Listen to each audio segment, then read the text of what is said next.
গোলাপ নীলম গাধা নীলম নীলম রজনীগন্ধা মনের সুখে মালা গেঁথেছি সকাল থেকে সন্ধ্যা একবার দেখা দাও যদি ও গো কমলিওয়ালা হাসি মুখে পরাবো তোমায় হাজার ফুলের মালা। একটু জোরে বলতে পারলেন না? আচ্ছা আমি আপনি যদি স্বপ্নে যদি একবার নবীকে দিদার পাই ফুলের মালা আমরা পরাবো না পরাবো না? কারণ যে নবী একটা ব্র্যান্ডেড মানুষের উম্মত হয়ে আমরা পৃথিবীতে আসতে পেরেছি, তো সেই নবীর যদি দিদার একবার হয়ে যায় তো আমি আপনি ফুলের মালা কেন কিসের মালা পরাবো সেটা আমাদের অন্তর বলে দেবে। কথা বলেন ঠিক কিনা? তাই কবি বলছে ওই লাল ফুলকে প্রশ্ন করি রংটি কোথায় পেলে নূর নবীজির খুন মুবারক লাল ছিল বলে। একটু জোরে বলতে পারলেন না? লাল ফুলকে প্রশ্ন করছে তুমি রংটা কোথায় পেয়েছো, তোমার গায়ের যে কালার, তোমার গায়ের যে রং, এই রংটা তুমি কোথায় পেয়েছো?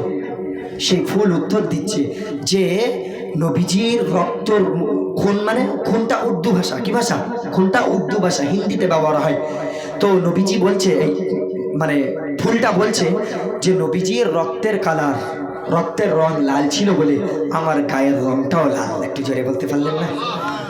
তাই কবি লিখছে ওই লাল ফুলকে প্রশ্ন করি রংটি কোথায় পেলে নূর নবীজির খুন মুবারক লাল ছিল বলে। তাই লাল ফুলকে তুলে তুলে গেথে রাখলাম মালা সুযোগ পেলে পরাবো তোমায় হাজার ফুলের মালা সুযোগ পেলে পরাবো তোমায় হাজার ফুলের মালা। জোরে বলতে পারলেন না?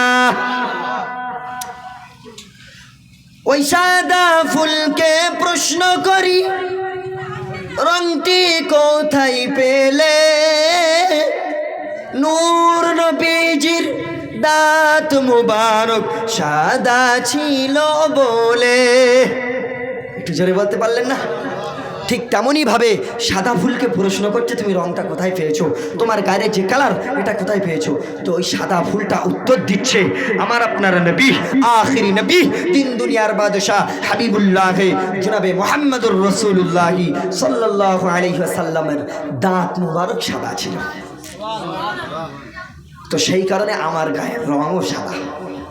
তাই কবি বলছে ওই সাদা ফুলকে প্রশ্ন করি রংটি কোথায় পেলে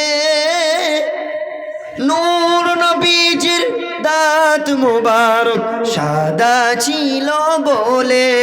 তাই সাদা ফুলকে তুলে তুলে গেথে রাখলাম মালা সুযোগ পেলে পরাবো তোমায় হাজার ফুলের মালা সুযোগ পেলে পরাবো তোমায় লাখো ফুলের মালা। বলো ইয়া রাসূলুল্লাহ।